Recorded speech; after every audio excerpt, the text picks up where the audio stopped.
Hello everybody, this is your host Double M with my 2023 WWE Draft booking video. How I would book the 2023 WWE Draft. Now before we get started, let me get one thing out of the way. Yes, I know this is late as all hell, insert Stone Cold meme.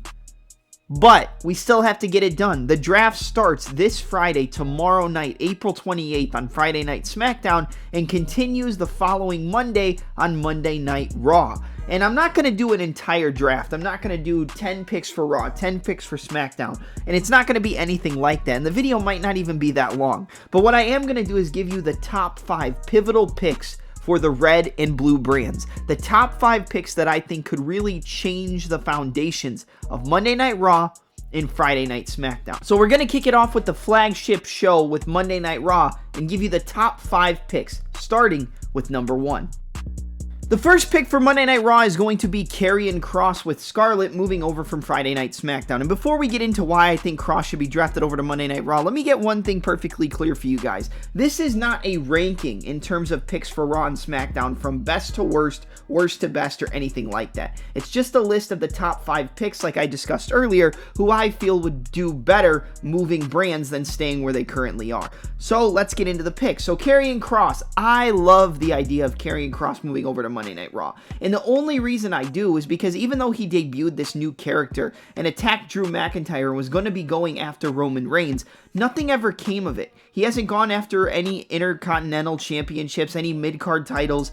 He hasn't really done anything since he re-debuted with his new look on SmackDown after he came back to the WWE once Triple H took control. I believe Triple H is a big proponent and a big fan of Karrion Kross and Scarlett and the work that they did in NXT. And I think you could see that comparing Karrion Kross's NXT career to his main roster career thus far. And I'm not going to count that gladiator-style Karrion Kross that came up before Triple H took control, because that's not even worth touching on.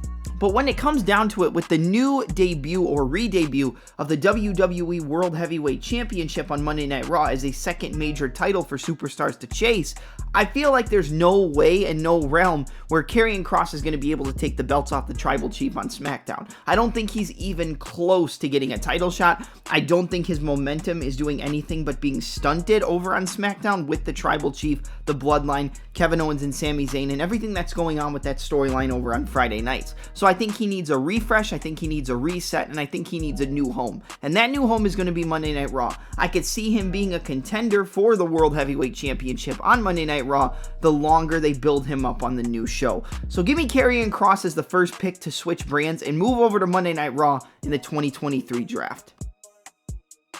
My next pick for Monday Night Raw is going to be LA Knight. Yeah! I feel like LA Knight needs to switch up on brands. He's on Friday Night SmackDown. He's done some good work. He had that feud with Bray Wyatt in the quote-unquote pitch black match, and who really knows what's going on with Bray Wyatt at this current point in time, but I feel like that's been a story throughout professional wrestling fandom for the last 5 to 7 years when it comes to Bray Wyatt not being used correctly. But this isn't about Bray Wyatt. This is about LA Knight. There is talks of him potentially winning the Money in the Bank, and even though I wouldn't necessarily knock that, I feel like LA Knight needs a new home. I don't see him challenging Roman Reigns. Even if he did win the Money in the Bank, I don't see him being the man to dethrone Roman Reigns, and with the introduction of a secondary title or another major world championship in the World Heavyweight Championship on Monday Night Raw, I feel like LA Knight needs to switch things up. I believe Triple H is a big fan of his. I think the mic work that this guy has doesn't even come close to some of the people on the main roster in a good way. I feel like his mic work can catapult him to be one of the top stars in the company within the next 5 years. I don't necessarily love his in-ring work. I don't necessarily love his matches, but the charisma, the character work, and the potential championship future that he has due to the character that he's able to portray on Monday Night Raw and the confidence throughout his promos makes me think that there's a very bright future for LA Knight, and I don't think it's on SmackDown, which is why I'm going to move him over to Monday nights for my second pick for Monday Night Raw in the 2023 WWE Draft. My third pick for Monday Night Raw is going to be Imperium with Gunther alongside Giovanni Vinci, and I can't even think of the other guy's name with their new name on the main roster, so I'm just going to say Fabian Eichner and Marcel Barthel going over with Gunther to Monday Night Raw. I expect the mid-card titles to switch brands like they do almost every single draft, which means that the United States Champion will be going over to Friday Night SmackDown, but we haven't gotten there just yet. I think Gunther is great on SmackDown. I wouldn't even mind if he stayed over there, but I think he has a lot of potential in moving over to the flagship show on Monday night. I think he has new feuds and new superstars to work with on Monday night, and could potentially be the one to win the new World Heavyweight Championship as the secondary major world title. I've mentioned that about 3 times in this video already, and I'll probably mention it more. But this new championship opens up several new doors of opportunity for the superstars who potentially wouldn't have the chance to defeat Roman Reigns. Even though I believe Cody Rhodes should have been the man to defeat Roman Reigns at WrestleMania, it didn't happen, which makes me think that Roman Reigns won't be losing that title for potentially another year, even though I hope that's not the case. I could see Gunther being the man to defeat Roman Reigns, and I actually really like that idea. But even if that was to be the case, I don't see it happening right now. And I think Gunther moving over to Monday nights alongside Marcel Barthel and Fabian Eichner, insert their new names because they're escaping me right now, I think that that's a good move for Gunther. I think he has several new opportunities, feuds with Seth Rollins, potential feuds with Edge, Bobby Lashley, Brock Lesnar. There's so many opportunities for Gunther over on Monday nights. So let's do it. Let's move the Ring General over to Monday Night Raw. My next pick is going to be an NXT call-up that should have happened a few years ago, to be honest, and it's going to be one half of Mustache Mountain in Tyler Bate. I don't really think Tyler Bate needs to spend any more time in NXT. He's one of the best in-ring workers, and at such a young age, he has so much to offer the WWE. And if Vince McMahon was still fully in charge, I probably wouldn't expect to see much from Tyler Bate in terms of success on the main roster. But now that Triple H has taken over the majority of the control in terms of booking and creative decisions, I think Tyler Bate has a lot to offer either Monday nights or Friday nights when he moves up to the main roster. Like I said, this is a long time coming, and I feel like we could see the reincarnation of feuds with Gunther, which is also why I included him on Monday Night Raw, because I'd like to see Gunther versus Tyler Bate take place for the Intercontinental Championship down the line. I think that their matches, if you go back and watch their match from NXT TakeOver, that's really all I have to say. You'll see exactly what I mean if you go check out that match if you haven't seen it already. But I like the idea of Tyler Bate moving over to Monday nights. I think there's a potential that Pete Dunne could be reincarnated into Pete Dunne and no longer Butch, and maybe have another match or another feud with Tyler Bate as well on the main roster. But I feel like this is a good pick, and I feel like Tyler Bate is somebody that people have forgotten since the new wave of WWE talent has come through. But the one person who hasn't forgotten him is me, and I think he has a lot to offer the main roster if he does get the call-up. And my final pick for Monday Night Raw is an interesting one. It's the last King of the Ring winner in Xavier Woods, a member of the New Day, splitting away from the group and really splitting up the New Day for the first time since their debut on the main roster.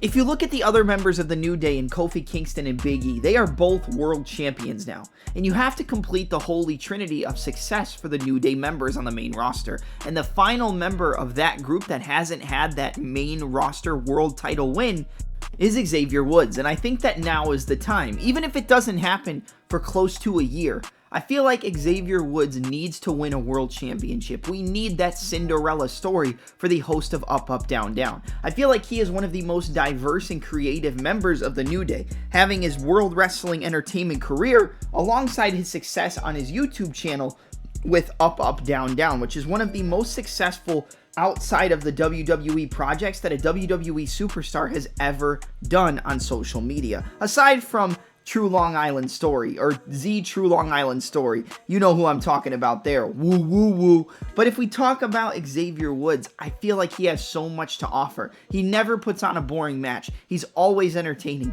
His mic work is entertaining as well. And I feel like he needs to win a world championship. And I think you need to split him away from the other members of the New Day. It's a risky move, but it's one that will show the WWE Universe that with Triple H in charge, you never know what to expect in a WWE draft. And now in moving over to Friday Night Smackdown, the first pick I feel like needs to happen for Friday nights is the American Nightmare Cody Rhodes. Look, I expect the feud with Roman Reigns to continue, but I'm not so sure it's going to continue right now. And even with the debut of the new World Heavyweight Championship on Monday Night Raw, I know many people believe that the American Nightmare is going to be the first world champion, but I don't see it happening just like that. I feel like when Cody does win a world championship, it's going to be off of Roman Reigns. It has to be. I think if he wins the World Heavyweight Championship and stays on Monday Night Raw, it's going to cheapen his potential world title win. So you have to move him over to Friday nights. And you have to continue the feud with Roman Reigns, even if it doesn't continue right now, and it continues a little bit down the line in a slow burn story that continues to chip away until we eventually get that rematch post WrestleMania 39. I believe Cody Rhodes should have won the title off of Roman Reigns, but it didn't happen, and the Tribal Chief still reigns supreme over Friday nights. But I think eventually Cody Rhodes will get that victory, and Cody Rhodes will be the one to defeat Roman Reigns. It might not happen right now. It might happen at SummerSlam. It might happen a few months later down the line. But when it does happen, the American Nightmare is going to be on Friday nights. So give me Cody Rhodes to switch brands and move over to Friday Night SmackDown to continue the feud with Roman Reigns, even if it doesn't happen right now, just like you think. My next pick for Friday Night SmackDown is going to be the Judgment Day moving over to Friday nights with Damian Priest, Dominic Mysterio, Rhea Ripley, who is currently the SmackDown Women's Champion, and the leader in the Prince, Finn Balor. Now, Rhea Ripley defeated Charlotte Flair and became the SmackDown Women's Champion. So I think that tells you everything you need to know in terms of Rhea moving over to Friday nights. But I expect the entire faction to make a move and eventually feud with Roman Reigns. I see a Judgment Day versus Bloodline feud, and it's even been teased in an episode of Monday Night Raw a few months back, or a month back, a few weeks ago. However long ago it was, we got a tease of the Bloodline versus the Judgment Day. And I think that this is step one in making that match come to reality. I think we will see a Bloodline versus Judgment Day match, and I'm all for it. But it's not going to be a brand versus brand warfare. It's going to take place on Friday nights with the Judgment Day moving over to SmackDown. I think Finn Balor needs a change of scenery with his new heel persona in the leader of this faction. I think Dominic Mysterio has done great in this group as well, and he just lost to Rey Mysterio, so I expect him to make the move as well, so that feud does not continue. Damian Priest would do well on SmackDown in my opinion, and like I said, Rhea Ripley is the SmackDown Women's Champion. So this move makes all the sense in the world, so give me the Judgment Day to move over to Friday nights and potentially set up a feud with the Bloodline in a few short months.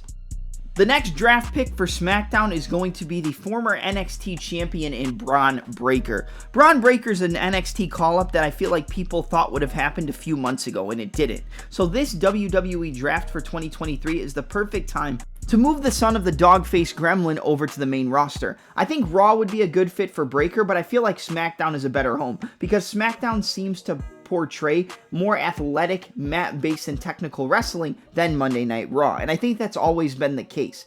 SmackDown is the place for more hardcore wrestling fans, while the casual fans seem to gravitate more towards Monday Night because it is the quote-unquote flagship show. But I think Breaker moving over to SmackDown and getting the call-up from NXT is the perfect move. It's the right time, the perfect time, and the perfect place for Braunbreaker to move to SmackDown. So let's do it. Braunbreaker gets called up from NXT and moves over to Friday night. The next pick is one we talked about earlier in the video. We had to swap the mid-card titles, with Gunther being a pick to move over to Monday Night Raw. So A-Town Down and the United States Champion in Austin Theory is going to be the next pick to move over to Friday Night SmackDown.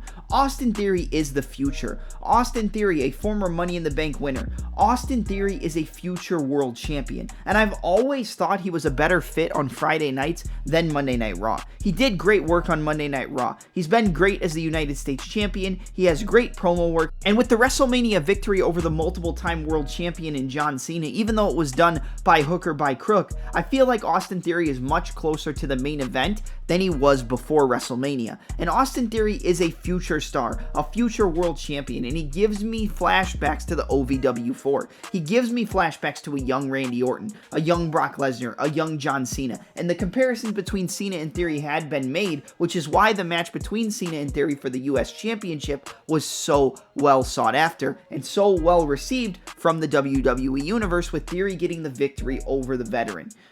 And the United States Championship has always been a SmackDown title in my opinion, going back to the Ruthless Aggression era and its debut back in 2004. I've never really paired the United States Championship up with Monday Night Raw, aside from when Seth Rollins did some great work and John Cena had the open challenge on Monday Night Raw, which really seemed to catapult that title in the new era of WWE. But I feel like Theory needs to swap brands, whether it's to get Gunther over to Monday Night Raw or just to get Theory and the United States Championship over to Friday night. So give me Austin Theory, give me A-Town Down to move to a new town on Friday nights.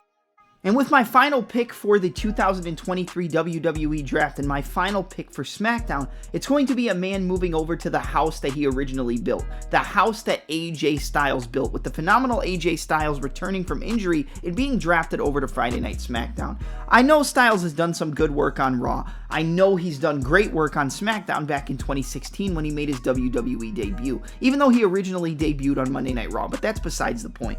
AJ Styles is a SmackDown guy. AJ Styles always did his best work on Friday Night SmackDown, and I feel like he's a great last pick to really change the landscape of the weekly shows between Raw and SmackDown. AJ Styles did great work on Raw, but like I said, he's always been a SmackDown guy. He's always fit the SmackDown mold better because, as we talked about earlier, SmackDown is more for the hardcore professional wrestling fan and more for the hardcore fans of technical, mat-based, true professional wrestling, while Raw was more for the casual fans. And I think AJ Styles is the epitome of what SmackDown is about in this new era and what SmackDown was about when it originally debuted, with the likes of Eddie Guerrero, Billy Kidman, the Cruiserweight division, Rey Mysterio, Kurt Angle, and Chris Benoit. So AJ Styles needs to move back to the house that he built and show everybody that Daddy has come home. So give me AJ Styles as the final pick, the phenomenal AJ Styles, to move over to Friday Night SmackDown in the 2023 WWE Draft. And just so you don't think we forgot, don't forget to hit a phenomenal forearm on the like button, an A-Town down on the subscribe button, and a 5-knuckle shuffle on the notification bell so you don't miss any of the uploads from the Touch 'Em Up podcast on YouTube. I'm your host, Double M, and I'm out.